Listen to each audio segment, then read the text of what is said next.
simplification de fraction ou réduction de fraction. Ça veut dire nommer une fraction en utilisant le moins de morceaux possible. Par exemple, ici j'ai 4 morceaux sur un total de 16. Donc ma fraction, c'est 4 seizièmes. Mais si je veux utiliser le moins de morceaux possible, je pourrais séparer ici, regrouper en fait. Ici, mais je pourrais dire j'ai 2 sur 8.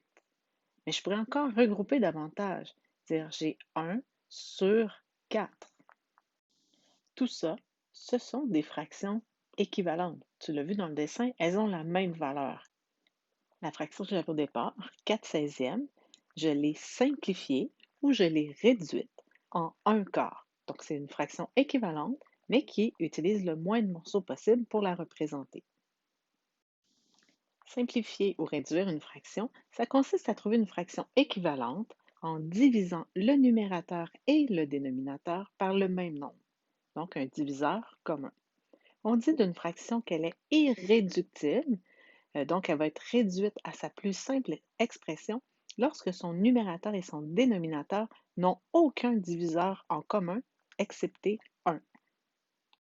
Tu vas donc utiliser le moins de morceaux possible pour la représenter. Il existe plusieurs méthodes pour réduire une fraction. Allons en voir quelques-unes. La première méthode, c'est lorsqu'on peut trouver mentalement le PGCD. Donc, le PGCD, c'est un diviseur commun pour le numérateur et le dénominateur. Si je reconnais rapidement que pour 12 et 4, le plus grand diviseur commun, c'est 4, je peux donc trouver une fraction équivalente en disant que le dénominateur sera 4 fois plus petit et le numérateur 4 fois plus petit.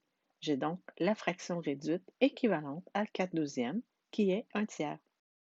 Une deuxième méthode serait d'utiliser tes critères de divisibilité. Par exemple, 24 36e. Tu vérifies, est-ce que ce sont deux nombres qui se divisent par 2? Ils se divisent par 2 les deux, puisque ce sont deux nombres pairs. 24 divisé par 2, ça me donne 12, et 36 divisé par 2, ça me donne 18. Et tu continues. 12 et 18, est-ce que ce sont des nombres qui se divisent par 2? Oui, c'est des nombres pairs, donc 12 divisé par 2 et 18 divisé par 2, j'obtiens 6 sur 9. Est-ce que 6 et 9 se divisent par 2? 6, oui, est un nombre pair, mais pas le 9. Est-ce que, là, je vais vérifier. Est-ce que ça se divise par 3? Est-ce que ça se divise par 5? Est-ce que ça se divise par 7? Donc, dans ce cas-ci, les deux se divisent par 3. 2 et 3 n'ont aucun diviseur en commun autre que 1. Donc, j'ai trouvé la fraction réduite. Une troisième méthode consiste à utiliser la factorisation première. Par exemple, 24 36e. Je commence par trouver la factorisation première de 24 et ensuite je trouve la factorisation première de 36. Tu peux utiliser la méthode de ton choix. Ensuite, mais je sais que 2 divisé par 2, ça donne 1. 2 divisé par 2, ça donne 1. 3 divisé par 3, ça donne 1 aussi. Et qu'est-ce qu'il me reste? Il me reste 2 en haut, il me reste 3 en bas, donc il me reste 2 tiers. Tu as 3 méthodes pour pouvoir réduire tes fractions.